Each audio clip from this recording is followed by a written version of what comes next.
আগামীকাল একাদশে বড় পরিবর্তন নিয়ে মাঠে নামছে টাইগাররা। এশিয়া কাপের আগের শেষ ম্যাচে মাঠে নামবে দল। বড় টার্গেট দিতে চাইবে বাংলাদেশ। একই সঙ্গে সোহান, জাকের, সাইফুদ্দিনদেরকে বাজিয়ে দেখা হতে পারে এই ম্যাচে। হোয়াইট ওয়াশ করার লক্ষ্যে টাইগারদের সম্ভাব্য ম্যাচ নিয়ে বিস্তারিত থাকছে প্রতিবেদনা। আগামীকাল সন্ধ্যা 6টায় নেদারল্যান্ডসের বিপক্ষে মাঠে নামছে বাংলাদেশ। এশিয়া কাপের আগে এটি টাইগারদের শেষ প্রস্তুতি ম্যাচ। সিরিজ ইতোমধ্যে জিতে নিয়েছে লাল সবুজের দল, তবে কালকের ম্যাচে লক্ষ্য থাকবে হোয়াইট ওয়াশ নিশ্চিত করা।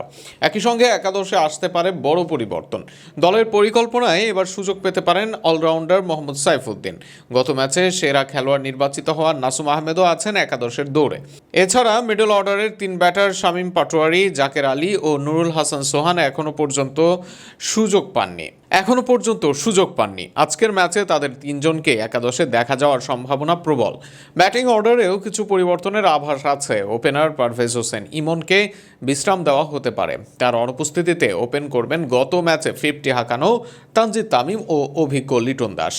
একাদশে 3 নম্বরে আসবেন সাইফ হাসান, 4 নম্বরে তাওহিদ হৃদয়, যিনি দলে ভরসার প্রতীক হয়ে উঠছেন ধীরে ধীরে।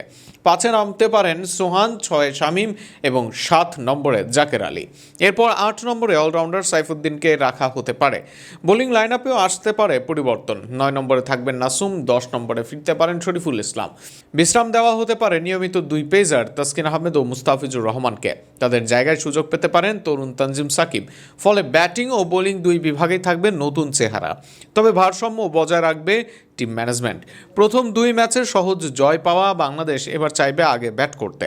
বড় লক্ষ্য দাঁড় করিয়ে প্রতিপক্ষকে চাপে ফেলাই হবে মূল পরিকল্পনা। একই সঙ্গে এশিয়া কাপের আগে প্রতিটি খেলোয়াড়কে বাজিয়ে দেখার সুযোগ তৈরি হবে এই ম্যাচ। সব মিলিয়ে এই ম্যাচ শুধু জয় নয়, বরং প্রস্তুতিরও বড় পরীক্ষা। তবুও লক্ষ্য একটাই, হোয়াইট ওয়াশ নিশ্চিত করা। সন্ধ্যা 6টায় মাঠে নামবে টাইগাররা, আর সমর্থকদের প্রত্যাশা শেষ ম্যাচেও জ্বলবে একই আধিপত্যের আলো।